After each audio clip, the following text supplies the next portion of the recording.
turabasuhuje mwe mwese mukurikira Zeyipofo TV. Uyu munsi rero ndagira ngo tubane mbereke tuntu dukoresha twiza cyangwa se ibikoresho byiza nabazaniye biri mu kazi kandi uzakenera n'undi wari wese ashobora gukenera mu buzima bwa buri munsi. Reka tubane rero duhere kuri iki ngiki ushaka kwifashisha igihe urimo kugira ngo umwana wawe wandi ukimara gucuka agire ubuzima bwiza ariko agire n'ubumenyi mu bigendanye n'amasomo, mu bigendanye kwandika no gusoma. Akantu ngiye kukwereka karamufasha cyane cyane muri iki gihe abana bari mu gihe cy'ibiruhuko, bashaka gufasha umwana wawe babandi b'incuke nyine, babandi batangiye gushaka kumenya kwandika. Aka gakoresho ngiye kukwereka karabafasha kagatuma bamenya kwandika mu buryo bwiza kandi bwihuse. Reka nkakwereke, urakabona n'akangaka twabazanye. Ni agakoresho keza rero, akangaka kagufasha kugira ngo umwana wawe yige kwandika akiri mutoya kandi karamuhugura mu buryo bwihuse vuba vuba. Reka nkakwereke, naka wakita ko ari urubaho, ni nako kitwa, ni urubaho ariko ni urubaho rugezweho rw'iki gihe, apana zimwe za kera. Kaba gafite ikaramu yako, ngire ngo urayireba. Ikaramu rero niyo ifashisha wandika kuri uru rubaho. Urumva umwana bituma ahita amenya gufata ikaramu mu buryo bwihuse, akamenya kujya yandika. Kagira hano inyuma, hano ahangaha naho kukakiriza kugira ngo kabashe gukora. Urahatsa, wamara kuhatsa ubundi ukamuhereza umwana wawe agatangira kujya yandika. Sinzi nimba mubireba neza, urabona tangira kwandika A B C D E F G, za nyuguti zose ko tuziga mu ishuri. Umwana ahita atangira kujya azandika hano, agatangira kumenya kuzandika. Yamaze kwandika rero, kugira ngo asibe bino ntago asiba gutya, ahubwo akandaha bikavamo, akongera akandika ibindi. Ashobora kwishushanyiriza inzu, kwishushanyiriza umuntu, ngongeye ntawe n'umushushanya mwiza mwihangana, ariko yakwereka uburyo nyine ashushanyamo umuntu mu buryo bwihuse. Hano agatangira kwiga kujya ashushanya mu buryo bwihuse. Bana ko umuntu hano turamurangije rwose kumushushanya umuntu, turabishoje. Ngayo nguko ukuntu rero kano kamashini gakora, cyangwa se aka gataburo kifashishwa mu kugira ngo umwana wawe yige kwandika akiri mutoya. Ni ukuvuga ngo yiga gushushanya bya bintu byose bimwe twajyaga twiga gushushanya kera, abyigiraho hano mu buryo bwihuse rwose, akahita bimufasha vuba vuba kumenya kwandika, kumenya gushushanya. Sinzi nimba mbishushanyije neza, ariko ni uko kera twajyaga twiga gushushanya ibintu by'amamodoka, utuntu nk'utwo. Ngayo nguko, ubundi akahita atangira kumenya kwandika vuba vuba. Aka rero kamufasha kugira ngo mbere na mbere abanza kumenya gufata ikaramu. Iyo amaze kumenya gufata ikaramu, ahita atangira kumenya uburyo yaranja ibintu ku rubaho. Ibi rero yamaze kubimenya, ntabwo bimugora igihe ageze ku ikayi n'urubaho nako n'ikaramu, ahita abyifashisha, ubundi agatangira kumenya kwandika mu buryo bwihuse. Tuze tukabahe rero, kagura amafaranga makeya, nge ngo murakabona. Kagura akangaka, kagura ibihumbi 10 byonyine, niyo turi kukagurisha ibihumbi 10. Mbere twakagurisha ibihumbi 15, mu rwego kugira ngo muri iyi minsi y'ibiruhuko abandi bana babafashe tubone kuri make kandi mu buryo bwihuse vuba. Twagashyize ku bihumbi 10 kugira ngo tunabashe gukorana namwe, ubashe kumenya ko tunabafite ibintu byinshi cyane. Ntigashyiramo umuriro, bakoresha ibuye ry'isaha ryamo hano, rimaramo imyaka n'imyaka rwose, byo ndabikwizeza.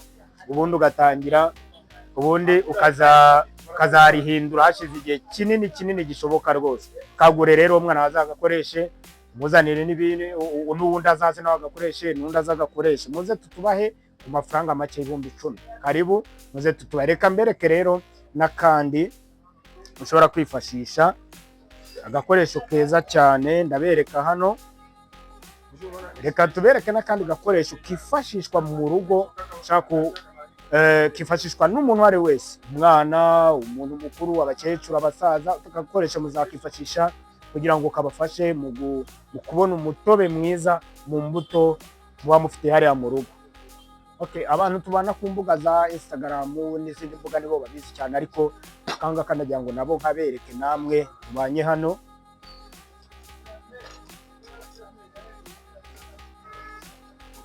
Urakabona kaza kameze gutya.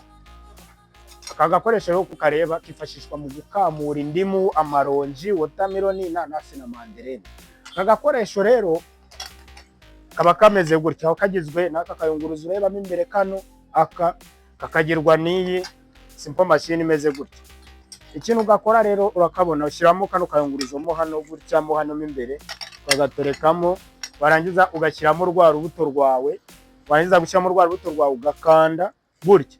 Ubwo ruhita rukandwa n'aka ngaka, umutobe ukamanuka ukajyamo hano n'imbere mo hano, warangiza ukawucishije aha, ukasuka mu ijagare wateguye, ukahita ufata gutya, ukahita ujugunya cya gikatsi cyari gisigayemo hano, ubundi ugashyiramo urundi rubuto gutyo gutyo, ugakora umutobe mu buryo bwihuse, ukahita ubona umutobe kandi mwiza uyunguruye, ntabwo iri rwangira gucisha mu kayunguruzo. Muri izo mbuto rero nakubwiye nizo gatunganya amaronji, indimu, watermelon, inanasi na mandarine. Aka kaguraga ibihumbi 20, ariko bitewe nuko muri iyi minsi twagerageje ibintu kubigabanya tukabishyira kuri promotion, urakabonera ku bihumbi 18. Karibu rero nako muze tukabahe.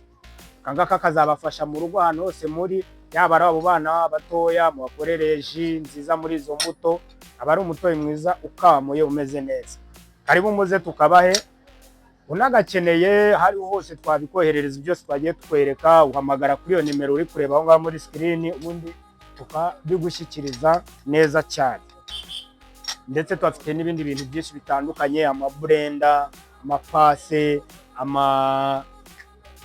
amaseshe, ibyuma nyine byumutsa mu musatsi, twafitiye amamashine yogosha, bafite ibintu byinshi cyane. Ngira ngo murabireba hano inyuma, sinzi niba mubibona, tufite amasaha, amaketo, amavandarateri y'ubwoko bwose. Tuvandarateri tumwe mu abantu b'abakobwa bakunda cyane kuba bafite, bagenda bikubita akayaga, bagenda bigatuma bahora bari kuri fresher. Turadufite yabo duto utunini, turahari ku bihumbi, agatoya ni 5,000, akanini ni 8,500. Urumva seshe rero nazo zirahabaye, murayibura ireba iyi ngiyi. Bafite izi ngizi za Nova, iyi ngiyi ikaba iri ku bihumbi 20. Iri ku bihumbi 20, ubwo hatuvugisha ariho hose uri tuhita tuyikugezaho mu buryo bwihuse. Urumva tukabagira izi ngizi, izi ni tondezi, twabyitaga kera tondezi, machine zogosha. Izi ni zimwe zicagingwa. Iyi rero, iyi machine iri ku bihumbi 18. Ko nazo wazazishyira kuri promotion. Reka tubahere 15. Watuvugisha kuri nimero nayo turayiguha ku mafaranga 15 byawe, ubundi ukagenda ukajya yitunganya ubwanwa neza ndetse n'umusatsi. Urumva nta ibintu, tukagenda duce tumeze neza ku mafaranga make cyane 15. Watubwira nayo turayiguha, zirahari. Urumva seshe nazo, urabona iyi seshe ngiyi, urayibona? Iyi seshe ihagaze ibihumbi 25. Iyi ngiyi rero specialite yayo aho itandukaniye n'iriya, yo igira n'agasokozo mo imbere.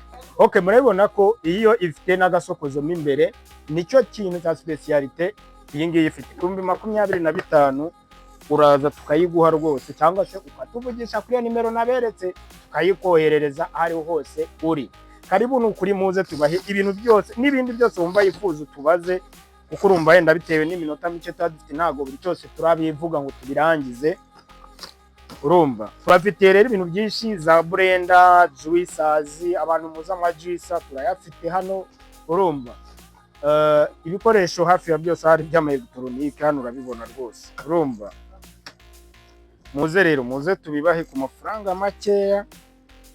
Ubundi ugize n'ikindi ushaka kumenya cyangwa se ikindi ushaka kutubaza, wahamagara iyo nimero iri kuri screen yawe, ubundi ukatuvugisha tukabasha kuvugana uburyo ibikoresho byose byakugeraho kandi mu buryo butagoye, ari hose waba uri mu gihugu cy'u Rwanda.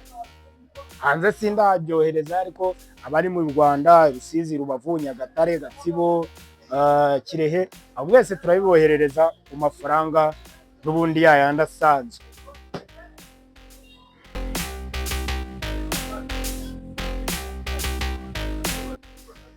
Ikindi reba ni ekuteri, ni headphone nziza, urabireba.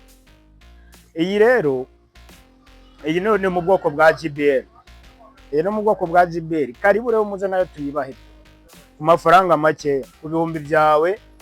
Iyi ngiyi ibihumbi 20 turayiguha tukayikohereza ari hose waba uri. Murabizi ko JBL zirayoboye mu gutanga amajwi meza anogeye amatwi, mbese amajwi adafite ikintu bya bindi by'amakaraza. Wapi, izi ekuteri zigira ijwi ryiza rifite base, wumva kabisa inoze, kuba wayishyize ku gutwi kwawe ntabwo igenda yakumenaguye ngo ugende uze kuza kumva hasigaye ibintu bimeze nk'ibiri kugusakuza mu matwi n'igihe wayikuyeho. Oya, iyi ekuteri ni nziza cyane. Muze rero nayo tuyibahe ku 20. Hamagara iyo nimero cyangwa se uduhamagare utuvugishe uburyo twayikugezaho, ubundi tuyikugezeho nayo ku bihumbi bya 20. Karibu rero tujye kandi dukomeza kubana, tuzagenda hano. Icyo dukeneye hano ni ukuba updatinga ku bintu bigezweho kandi byiza tubafitiye. Karibu rero mujye muhora mubana natwe, nawe utarakora subscribe ugende uyikore, sibyo? Ubundi tujye tubana mu bintu byinshi bitandukanye. Turaba updatinga, yaba ari ku bintu by'ibicuruzwa nk'ibi, ku bintu ku bigendanye n'ibibanza ndetse n'amazu agurishwa. Ibyo byose hano ngaha turaba updatinga. Ukeneye ikintu ahita kibona nk'uko kandi tuba twabimubwiye.